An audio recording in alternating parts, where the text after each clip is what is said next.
ஹாய்யா, afternoon. என்ன இவன் morning சொல்லாமல் ஆஃப்டர்நூன் சொல்கிறான்னு பார்க்குறீங்களா? It's already late. அதனால தான் நான் வந்து கடகடன்னு குளித்து கிளம்பி இந்த ஹீட்டரை போட்டு ஹேர் ட்ரை பண்ணிகிட்ருக்கேன். ட்ரை போனால் ஹேர் வந்து இங்கே காயவே காயாது, எவ்வளோ நேரம் ஆனாலும் காயாது. பிகாஸ் இங்கே சன் வந்து சம்டைம்ஸ் வரும், சம்டைம்ஸ் வராது. நம்ம ஊர் மாதிரி வெளியில் போயிட்டு வந்தால் வந்து டக்குன்னு ஹேர் வந்து ட்ரை ஆகிடும்லாம் இங்கே எக்ஸ்பெக்ட் பண்ண முடியாது. ஸோ எந்த ஈவெண்ட் போனாலும் எங்கே போனாலும் ஹேரை மஸ்ட் ட்ரை பண்ணிட்டு தான் போகணும், இல்லைனா ஈஸியாக கோல்ட் காஃப் வந்துடும். ஸோ நான் வந்து ஆஃப்டர்நூனே எழுந்து குளித்து கிளம்பி ரெடி ஆகிட்டுருக்கேன். ஸோ நான் இன்றைக்கி எங்கே போக போகிறேன்னு பார்த்தீங்கன்னா, ஒரு ஸ்போர்ட்ஸ் ஈவெண்ட்டுக்கு தான் போக போகிறேன். அதுக்கு எதுக்கு இவ்வளோ ஐப்புன்னு நினைக்காதீங்க. ஸோ இது சாதாரண ஸ்போர்ட்ஸ் ஈவெண்ட் இல்லை, இது நம்மளுடைய Tamil sports event in UK. என்னது தமிழ் ஸ்போர்ட்ஸ் ஈவெண்ட்டாக நீங்கள் கேட்கலாம்.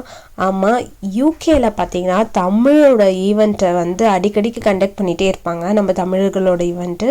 எஸ்பெஷலி பார்த்திங்கன்னா தமிழை வளர்க்குற விதமாக நிறைய ஈவெண்ட்ஸ் கண்டக்ட் பண்ணுவாங்க. அதில் இதுவும் ஒன்று. இது வரைக்கும் நான் எந்த தமிழ் ஈவெண்ட்ஸ்க்கும் போனதில்லை. இன்றைக்கி நான் என்ன பண்ண போகிறேன்னா, நிறைய தமிழ் பீப்புளை மீட் பண்ண போகிறேன். So it's so exciting. நீங்கள் நினைக்கலாம் இங்கேருந்து அங்கே போயிட்டு தமிழ் ஆளுங்களை மீட் பண்ணுறதுக்கு தான் நீ போனியான்னு சொல்லிட்டு. To be honest, I'm telling you, வேறு ஒரு கண்ட்ரிக்கு வரப்போ அப்போ நீங்கள் உங்களோட ஓன் லாங்குவேஜ் பீப்புளை மீட் பண்ணுறப்போ அதோட ஃபீலே வந்து வேறன்னு சொல்லுவேன். ஸோ போகிறதுக்கு முன்னாடி என்னோடய ஹேரை மட்டும் கொஞ்சம் ஃபிக்ஸ் பண்ணிவிட்டு போகணும். அது செட் ஆகலைன்றதால நான் ரொம்ப கடுப்பில் ஆகிட்டு அனபலை மாதிரி மாறிட்டேன். Okay, leave me. அந்த ஹேர் வந்து எனக்கு செட்டே ஆகலை, ஹேர் ஸ்டைலே செட் ஆகலை. ஸோ அப்படியே நான் ஃப்ரீ ஹேர்லேயே போக ஆரம்பிச்சிட்டேன். ஆல்ரெடி பஸ்ஸுக்கும் லேட் ஆகிடுச்சு, டைம் பிளான் பண்ணது வேறு, நான் எழுந்தது வேறு. ஸோ டைம் வேஸ்ட் பண்ணாமல் நான் வந்து டாக்ஸி புக் பண்ணி போக ஆரம்பிச்சிட்டேன். ஸோ டாக்ஸியில் இங்கேருந்து நான் போகிற ஈவெண்ட்டுக்கு லிட்ரலி 15 மினிட்ஸ் தான் ஆகும். அதுக்கு நான் பே பண்ண வேண்டிய அமௌண்ட் வந்து 10 pounds. ஸோ 1 pound இந்தியன் ருப்பீஸில் 100 rupees. More then 100 rupees. So 10 pounds 1000 rupees வரும் 15 minutes ட்ராவலுக்கு. இங்கே டிரான்ஸ்போர்ட் ரொம்ப எக்ஸ்பென்ஸ். ஸோ நம்ம ஈவெண்ட்டுக்கு வந்துட்டோம். இங்கே மார்ச் ஃபர்ஸ்ட் ஸ்டார்ட் பண்ணிட்டாங்க. எல்லாமே தமிழில் தான் நடக்குது, எல்லாரும் தமிழில் தான் பேசுகிறாங்க. இது கேட்குறப்ப ரொம்ப நல்லா இருந்துச்சு. இந்த மார்ச் ஃபர்ஸ்ட் பார்க்குறப்ப நான் வந்து லிட்ரலி என்னோடய ஸ்கூல் லைஃப்க்கு போயிட்டு வந்த மாதிரி இருந்தது. இதுவும் மார்ச் ஃபர்ஸ்ட் தான். அவங்க வந்து நம்மளோட கல்ச்சரில் ட்ரெஸ் பண்ணி டான்ஸ் பண்ணி மார்ச் ஃபர்ஸ்ட் ரொம்ப அழகாக பண்ணாங்க. நீங்கள் அங்கே ஒரு ஃப்ளாக் பார்ப்பீங்க, ஃப்ரண்ட்டில் ஒரு கேர்ள் வந்து அந்த ஃப்ளாகை வந்து எடுத்துகிட்டு போகிறாங்க. ஸோ அந்த ஃப்ளாகோட சிம்பிள் என்னன்னு பார்த்தீங்கன்னா, இங்கே இருக்க யூகேயில் இருக்க தமிழ் பீப்புளோட சிம்பிள். ஸோ அவங்களுக்கு அங்கே தமிழ் யூகே வாழ்கிற இந்தியன்ஸ்க்கான சிம்பிள் தான் அந்த ஃப்ளாகோடது. ஸோ இதெல்லாம் எனக்கு புதுசு, இதுக்கு முன்னாடி நான் பார்த்ததே இல்லை. இதெல்லாம் பார்க்குறப்ப என்னோடய ஸ்கூலில் ஆனுவல் லீவுக்கு போயிட்டு வந்த மாதிரி இருந்தது.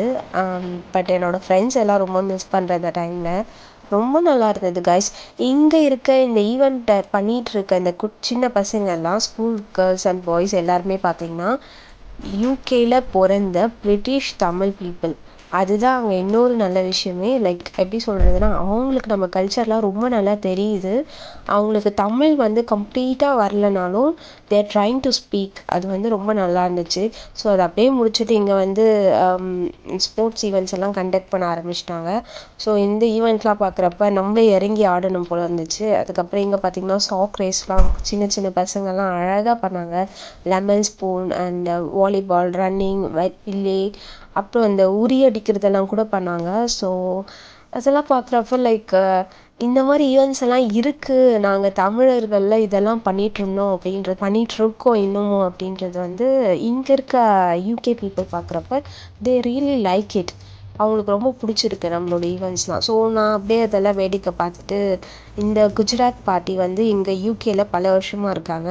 அவங்கக்கிட்ட ஹிஸ்ட்ரியெல்லாம் கலெக்ட் பண்ணி, அவங்க ஏன் ஹிஸ்ட்ரியெல்லாம் கலெக்ட் பண்ணி பேசிட்டு அப்படியே இதில் வந்து தேடி விளையாட ஆரம்பிச்சிட்டேன். இன்றைக்கி ஒரு நாள் தானே, ஸோ யாரும் நம்மளை கண்டுக்க மாட்டாங்க, என்ன வேணால் பண்ணலாம். ஸோ கைஸ், இதில் ஏற ட்ரை பண்ணேன், எப்படி ஏறுதுன்னு தெரில. I think it's for kids.